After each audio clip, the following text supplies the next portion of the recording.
आदाब, नमस्कार।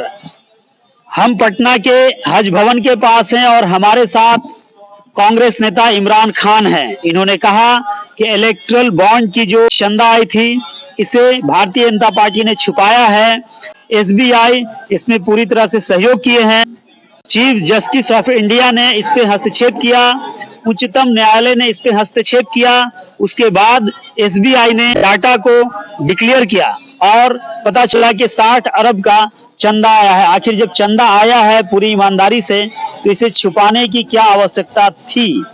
इन्होंने ये भी कहा कि इस बार कांग्रेस की सरकार बनेगी और देश में राहुल गांधी प्रधानमंत्री बनेंगे, इंडिया गठबंधन जीतेगी। यहाँ पर कोई जुमला नहीं है।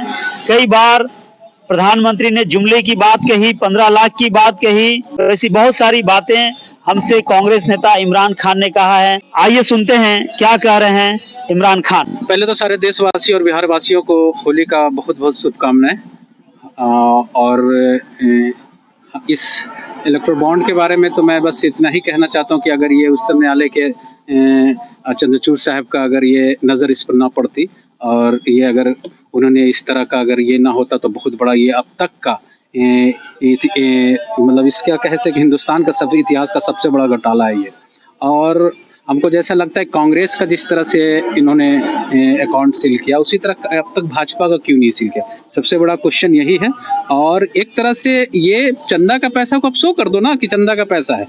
आप चंदा के पैसा पे देश के संपत्ति को दे दोगे, देश के संपत्ति को चंदा दो, एक हाथ से चंदा दो, एक हाथ से संपत्ति ले लो, तो ये कहीं से उचित नहीं है मेरे हिसाब से। और ये भाजपा का आप समझ ही रहे कि जो गोरा घंटाला वाला बात होता है और जो इस तरह का खेल होता है वो खेल खेल रही है।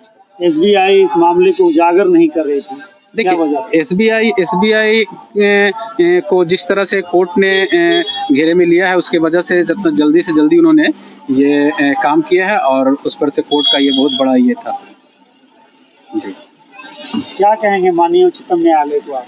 हम तो यही कहेंगे कि जिस तरह से उजागिर हुआ है भाजपा का खेल, तो अभी तक अगर ये कोई और पार्टी की होती, इतना बड़ा घोटाला की होती, तो ये अब तक ईडी सीबी आज ये डीवी सब कहाँ है, आज कहाँ सब खो गए। सारे देश की जनता यही तो इंतजार कर रही है कि आप एट प्रेजेंट रहने वाले मुख्यमंत्री को गिरफ्तार कर लेते हो घोटाला में कि ऐसे तो आखिर आप अभी कहाँ है। ईडी सीबीआई से हम लोग मांग करना चाहते हैं कि अभी है कहाँ। ये इतनी बड़ी घोटाला को अब तक क्यों नहीं उजागर किया। अमित शाह कहते हैं कि कांग्रेस का सील होना चाहिए, तो आप भाजपा का भी सील करके देखिए। सबसे बड़ी बात ये है मुख्यमंत्री थे केजरीवाल जी, और आचार संहिता भी लगा हुआ था, तो आचार संहिता में तो ऐसा कुछ नहीं होता है। ट्रांसफर आप ये देखिए, ये भाजपा का अहंकार वाला सरकार है और ये जो चाह रहा है, जो पूरा कानून को अपने हाथ में से खिलवाड़ कर रहा है। अब तो अगर इस बार अगर गनीमत से अगर आ जाते तो इस बार संविधान को खतरा है, भारत के संविधान को भाजपा से खतरा है। और हम लोग यही जद्दोजहद में और ये पूरी स्पीड के साथ और पूरी इसके साथ हम लोग कांग्रेस में विलय हुए हैं, इसलिए कि इस बार भाजपा को किसी हाल में नहीं आने देना। आप स्पेशली कह देते हो कि आप कि 400 सीट आप जीतने से पहले कह दे रहे हो कि हम ये 400 सीट लाने जा रहे हैं, तो कहाँ से कह रहे हो। ये भी सब बुत्तू की बात है।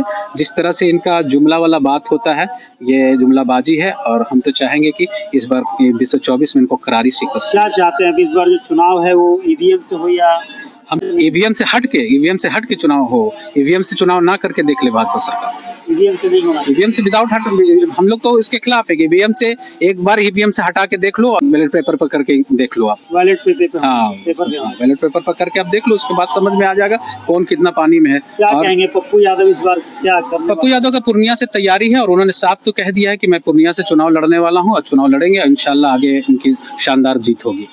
15 लाख और जनधन योजना ये जितना बलपूर्ण है, इस बार 2024 में इनको समझ में जनता करा देगी कि क्या इन्होंने जितना भी जुमलेबाजी किया है सब सामने आने वाला है। इनका 400 का सिलेंडर आज 1000 में बेच रहे हैं और 15 लाख रुपया ना पब्लिक को आया। और जितनी युवा भटक रही है रोडों पर, किसान रोडों पर भटक रही है, इनको इस सबसे मतलब नहीं है। बस ये इनको मंदिर बनवा दो, मस्जिद बनवा दो, पाकिस्तान हिंदुस्तान करा दो, इससे करके राजनीतिक शेख रहे हैं। हम यही चाहते हैं कि बिहार की जनता इस बार इनको यहाँ से सबक सिखाएंगे। लगता है और आपको भाजपा इस बार जो कर रही है, हम 370 और हमारी एनडीए गठबंधन वोट लें 370 को तो वोट लेना चाहिए इनको, 370 के नाम पर इनको वोट लेना चाहिए। वोट लेके 370 को बताएं कि हमने 370 लागू किया है। 2000 का जो सरकार 2000 का नोट संभाल नहीं सकी और उसके बाद वो नोटबंदी कर 2000 का नोट, उस पर चुनाव लड़ना चाहिए ना इनको। 2000 के नोट पर चुनाव लड़ना चाहिए, नोटबंदी पर चुनाव लड़ना चाहिए, 370 पर चुनाव लड़ना चाहिए। कहा नहीं अब तक करिए, ये तो सिर्फ मंदिर और मस्जिद करना चाहती है। क्या कहना चाहते हैं इस बार किसकी सरकार बनेगी? देखिए इस बार हर हाल में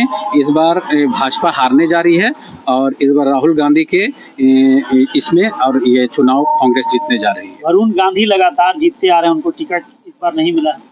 ये तो ये तो आगे की बात होगी, इसके बारे में हमको नहीं जानकारी है कि आगे बताएंगे। लेकिन इस बार इंडिया गठबंधन हर हाल में सरकार बना रही है और भाजपा कहीं की नहीं रही। अपना परिचय दीजिए। मैं अभी जान ही रहे कि मैं अभी विलय हमारी पार्टी हुई तो हम लोग कांग्रेस कार्यकर्ता हैं और नेता हैं। नाम बताइए। इमरान खान।